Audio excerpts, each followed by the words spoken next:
Bonjour à tous, bienvenue à cette correction de l'épreuve de synthèse de texte de l'EDEC AST1 2017.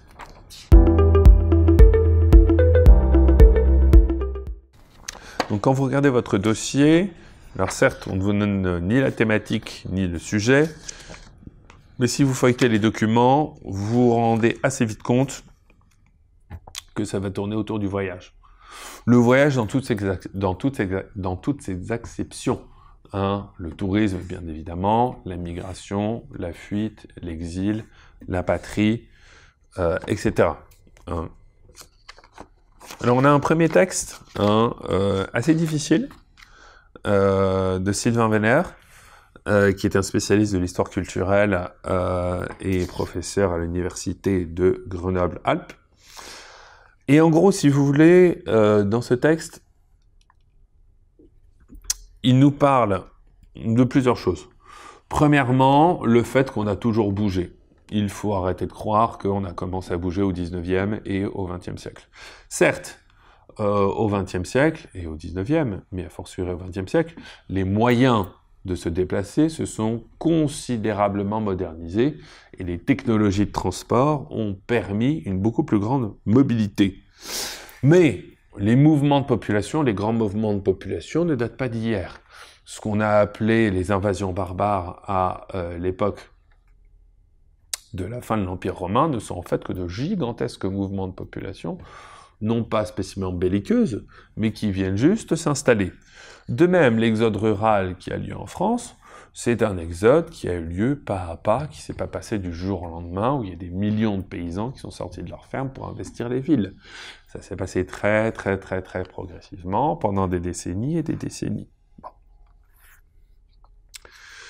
De même, l'idée selon laquelle la mobilité serait une sorte de constance qui, depuis 3-4 siècles, ne connaîtrait qu'une pente ascendante, est fausse. On a assisté au 19e siècle et surtout au 20e siècle à une restriction de la mobilité. Bon. Et là, en l'occurrence, on parle surtout des migrants, hein, de ceux qui quittent leur pays pour aller dans des pays plus cléments. Il y a d'autres formes de voyage, bien évidemment. Le pèlerinage, l'exploration, la conquête, la santé. Et d'ailleurs, pendant très longtemps,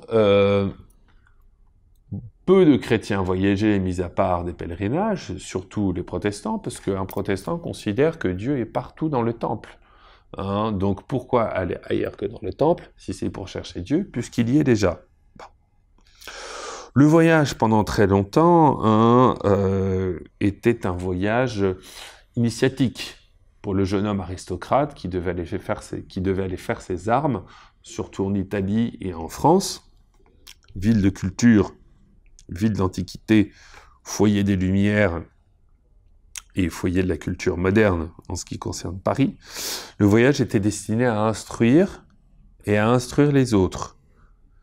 Comme la science a remplacé la religion comme idéal intellectuel des Lumières, à ce moment-là, le voyage est devenu avant tout affaire d'exploration.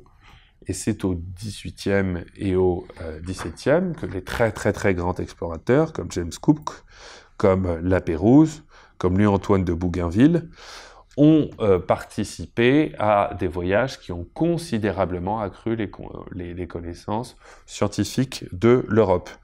L'archétype de cela étant, bien évidemment, l'exploration par Napoléon de l'Égypte. Exploration qui se veut à la fois une conquête et une exploration. Et d'ailleurs, l'auteur le dit très souvent, hein, la conquête n'est jamais très loin de l'exploration. L'invention au 19e qui va tout changer, c'est l'invention du tourisme. Effectivement, à ce moment-là, le chemin de fer, le voyage de masse commence à se développer. Il est vu le voyage non pas seulement et plus assez rarement comme un moyen soit de devenir un homme, soit d'explorer scientifiquement le monde, mais il devient un moyen, si vous voulez, de jouissance, changer d'air, changer d'atmosphère, qui nous est éminemment agréable. D'ailleurs, durant les premiers siècles, durant le début du 19e, les compagnies de chemin de fer vont commencer à faire les premières œuvres touristiques. Et ce qu'il est intéressant de noter, c'est que dès le début, les aristocrates se sont moqués des bourgeois qui voyageaient, les bourgeois se sont moqués des prolétaires qui voyageaient. D'où cette distinction sociale et, on va dire, de transport et de lieu de logement obligatoire. Première classe, deuxième classe, troisième classe dans les trains, hôtel de luxe, hôtel moyen, auberge, pour ceux qui n'en avaient pas les moyens. Et le premier tourisme de masse va commencer à se développer dans les années 1830, 1840, 1850. Les lieux de villégiature vont commencer à être très prisés de la haute aristocratie et de la haute bourgeoisie, pour ensuite, au XXe siècle, notamment grâce aux congés payés, être investis également par les classes qui ont moins d'argent que les classes dont j'ai parlé plus tôt. Ce que l'on cherche avant tout dans le tourisme au XIXe siècle, c'est le dépaysement. Le dépaysement, mais en même temps, le dépaysement, c'est la nostalgie. C'est-à-dire, la nostalgie, c'est non pas la crainte, mais le regret de sa patrie. Notre patrie nous manque, et on cherche à la rejoindre. C'est pour ça que pendant très très longtemps, les soldats qui étaient envoyés pendant des mois, voire des années, dans des pays étrangers, développaient la maladie de la nostalgie, qu'on a appelée aussi la maladie du soldat. La colonisation, évidemment, va venir considérablement impacter cet état de fait, puisque la colonisation est une autre forme de voyage, sauf que cette fois-ci, c'est un voyage définitif. Comme on ne peut pas réussir en métropole, on va tenter de réussir à l'étranger, et on va créer quelque chose à l'étranger. Les fonctionnaires coloniaux, les colons à proprement parler, les soldats qui les accompagnent, vont chercher à créer une nouvelle réussite. Mais évidemment, cette massification du tourisme, ce tourisme qui est lié à la colonisation, à la conquête, ne va pas plaire aux véritables amoureux du tourisme ancien, aux véritables amoureux de la nature, aux véritables amoureux de la curiosité. Normalement, un véritable touriste est capable de goûter la beauté de l'altérité, la beauté des peuples qu'il ne connaît pas, si possible en retrouvant le moins possible de ce qu'il avait laissé à la maison. Or, évidemment, avec le tourisme de masse, c'est tout l'inverse qui se produit. On retrouve, dès le XIXe siècle, les mêmes controverses qu'il y a aujourd'hui sur Internet, sauf qu'à l'époque, c'était sur le chemin de fer. Est-ce que le chemin de fer, ça rapproche? Au contraire, est-ce que ça éloigne? Est-ce que le chemin de fer, c'est un instrument de rapprochement des cultures, au contraire, un instrument d'éloignement des cultures dans lequel chacun reste chez lui? Est-ce que le chemin de fer va permettre la paix ou est-ce que le chemin de fer va permettre la guerre? On retrouve exactement les mêmes débats aujourd'hui. On se plaignait déjà à l'époque, dès le 19e, de retrouver les mêmes rues piétonnes, les mêmes magasins, les mêmes enseignes, la même conformité qu'on retrouvait un petit peu partout, mais qui n'était pas le cas au XVIIe et au XVIIIe. Donc on regrette toujours en quelque sorte un peu un âge d'or perdu du tourisme. Les débats qu'il y avait sur la mondialisation actuelle du tourisme sont les mêmes qu'il y a à peu près 150 ans. Ça n'a pas changé du tout. Alors après, on peut se poser la question, voilà, voyager est-il vraiment utile? Pourquoi? Parce que de deux choses l'une, soit quand on voyage, on reste soi-même, et dans ce cas-là, à quoi bon voyager? Soit on est tellement plus soi-même qu'on est quelqu'un d'autre, on découvre une altérité tellement absolue, qu'on ne sait même plus qui on est. Donc on se retrouve vraiment, comme disait Lévi-Strauss, prisonnier d'une alternative. Tantôt un voyageur ancien, confronté à un prodigieux spectacle dont tout eût presque lui échappé, pire encore inspiré raillerie et dégoût. De l'autre, un voyageur moderne courant après les vestiges d'une réalité disparue. La tragédie du voyageur, c'est qu'il pense aller voir quelque chose qui n'a pas changé, et qui pourtant a changé du fait même qu'il vient de le voir. Le voyage n'abolit ni le temps, ni l'espace, il le transfigure. Ainsi partir, c'est souffrir, c'est à la fois souffrir de la perte de son origine et être sollicité par l'étrangeté qui devient alors un objet de désir. Pour concilier cette tension, nous avons inventé le tourisme, c'est-à-dire le règne de l'étrangeté-sécurité. Ça, c'est le document 1, assez chargé, assez difficile. Le document 2 est plus aisé, puisque le document 2 parle exclusivement de la diaspora. Qu'est-ce qu'une diaspora? Ça, c'est assez compliqué. Une définition nous est donnée. Les diasporas ne sont pas des groupes nomades, mais des groupes sociaux organisés qui entretiennent des rapports étroits entre les États d'adoption et d'origine. La plupart des diasporas sont liées à des États.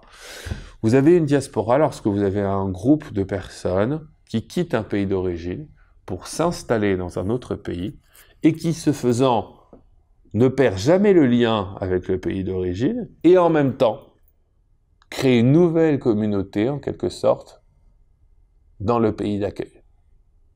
Et on a effectivement, on voit, bien que le mot diaspora soit difficilement définissable, on voit un certain nombre de chiffres qui nous sont donnés. On voit les chiffres, voilà, pour la communauté. Par exemple, aux États-Unis, 10,5% de la population nord-américaine est d'origine irlandaise.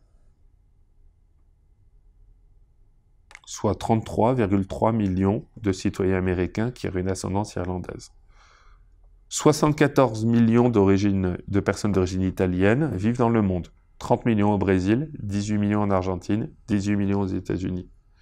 Plus de 6 millions de personnes d'origine grecque vivent à l'étranger. 6 millions de Juifs vivent aux États-Unis, 60 000 en France. On peut réussir à estimer plus ou moins ces chiffres, même s'ils sont assez flexibles. La France est un petit peu l'extrême inverse, puisque la France est beaucoup plus un pays d'accueil qu'un pays de départ. La France a réussi sa transition démographique, c'est-à-dire baisse de la natalité, suite à une baisse de la mortalité dès le 19e siècle. Ce qui fait qu'elle n'a pas eu spécialement besoin de partir. Quelqu'un qui vit en diaspora, c'est quelqu'un qui vit en dehors de ses frontières d'origine et qui est à quelque sorte entre mi-chemin entre son pays d'origine et son pays d'accueil. Ce qui change évidemment aujourd'hui, c'est que grâce aux nouvelles technologies, le lien n'est jamais vraiment rompu, et bien au contraire, le lien est toujours quasi direct entre le pays d'origine et le pays d'accueil. L'assimilation est totalement impossible et l'intégration variablement possible. On ne peut pas demander aux gens, dixit ce document, de directement et définitivement se séparer de qui ils sont, de leur langue, de leur culture, de leur mythologie. Peut-être que ça peut se faire au bout de plusieurs générations, mais ça ne peut pas se faire au bout d'une ou deux générations. Donc ça, en gros, c'était le deuxième document qui parlait du cas spécifique de la diaspora. Le troisième document parle des réfugiés, de la crise de responsabilité à laquelle fait face l'Union européenne. Au début de l'année, plus de 3500 personnes continuent à arriver chaque jour sur les îles de la mer Égée.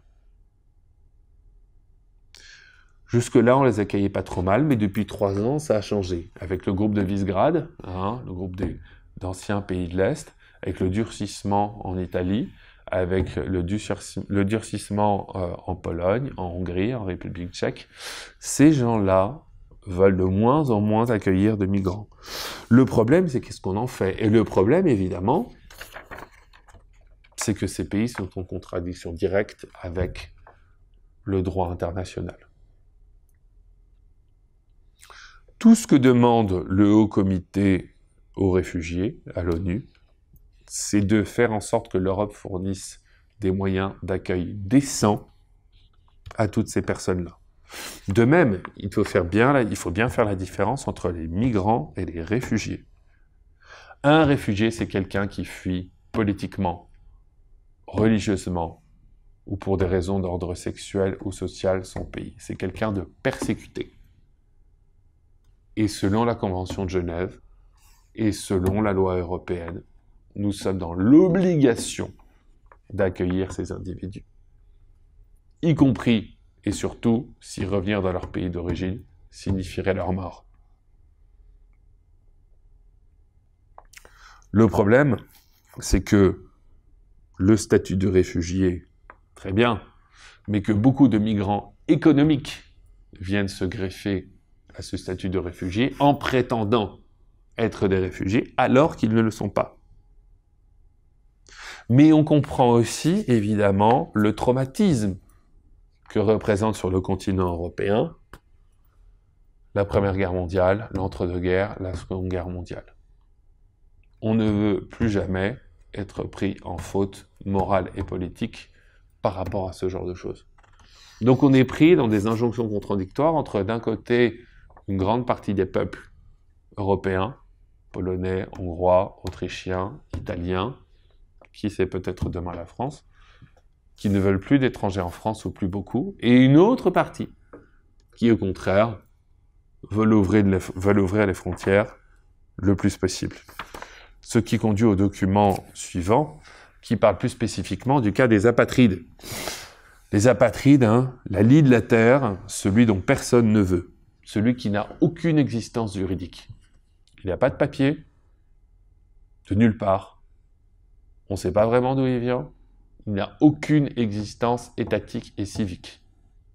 Or, depuis la Convention de Genève, il est strictement illégal de rendre des gens apatrides. Pourtant, certains pays le font. Un apatride n'a pas d'existence juridique. Ça veut dire qu'en théorie, un apatride n'a le droit à rien, puisqu'il est de nulle part. L'apatridie a été mis en place dans beaucoup d'endroits, l'Allemagne nazie évidemment, mais pas uniquement, la Turquie kémaliste qui ne voulait pas revoir le retour des Arméniens, la Turquie kémaliste qui refuse le statut de patriote à un certain nombre de Kurdes. Normalement, le passeport Nansen, certificat au passeport qui porte son nom, étendu aux Arméniens rescapés du génocide, puis aux Assyriens, aux Assyro-Chaldéens, offre quand même une possibilité de déplacement à ces apatrides. Mais on compte encore dans le monde plusieurs dizaines de milliers de personnes apatrides dont a priori personne ne veut. La Convention internationale de 1954 ratifie, inclut dans le statut d'apatride la persécution politique dans sa définition. Puisqu'on est bien d'accord que moralement, politiquement, le statut même de l'apatride est un scandale. Et on ne sait plus exactement comment se débrouiller avec ces personnes-là. Et pourtant, il faut le faire. Donc ce document-là est un peu un document cri d'alarme. Enfin, le dernier document nous parle du tourisme. Quel est l'avenir du tourisme? Il y a fort à parier que, étant donné que nous avions 1 milliard de tourisme en 2015, il devrait être 2 milliards en 2030. La Chine, notamment, va changer la donne. La Chine, de par sa population gigantesque, qui vont de plus en plus avoir accès à des moyens financiers, va avoir la possibilité de voyager. Mais on se dirige a priori de plus en plus vers un tourisme à huis clos, un tourisme sous-marin, un tourisme dans des villes sécurisées. Le tourisme contemporain est un tourisme qui se veut autonome, mais qui est en même temps bardé de capteurs GPS automatiques et autres. Certains pays vont revenir à la mode. La Norvège, la Suède, l'Islande, l'Écosse et autres. beaucoup de pays vont être impactés par le changement climatique, donc pourront recevoir de moins en moins de tourisme. Le tourisme n'est pas un vecteur de paix. Les touristes vont dans des pays quand il y a déjà la paix, mais autrement ils n'y vont pas. Le tourisme contemporain sera plus indépendant, sera moins indépendant, mais plus autonome. Il sera dépendant des réseaux, mais autonome grâce au réseau. Plus personne ne pourra dire, ou presque, je vais à l'autre bout du monde, je ne serai pas joignable, ne vous préoccupez pas de moi. Aujourd'hui, avec les nouvelles technologies, c'est devenu quasiment impossible. L'idée, c'est de réussir à créer dans les espaces connus des espaces en partie inconnus. L'exemple typique ici, c'est Center Park. On achète 300 hectares, on en aménage 60 et on en laisse 240 vierges. C'est une tendance qui est à l'œuvre actuellement. Donc voilà.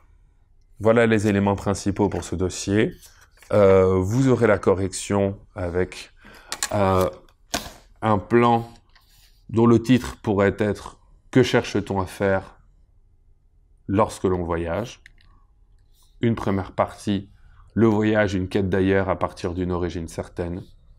Deuxième partie, le touriste, le roi de l'étrangeté sécurisée. Troisième partie, les migrants économiques, les réfugiés politiques, les apatrides et les exilés. Les damnés du voyage, point d'interrogation. Et vous aurez tout ça dans quelques secondes. Merci beaucoup.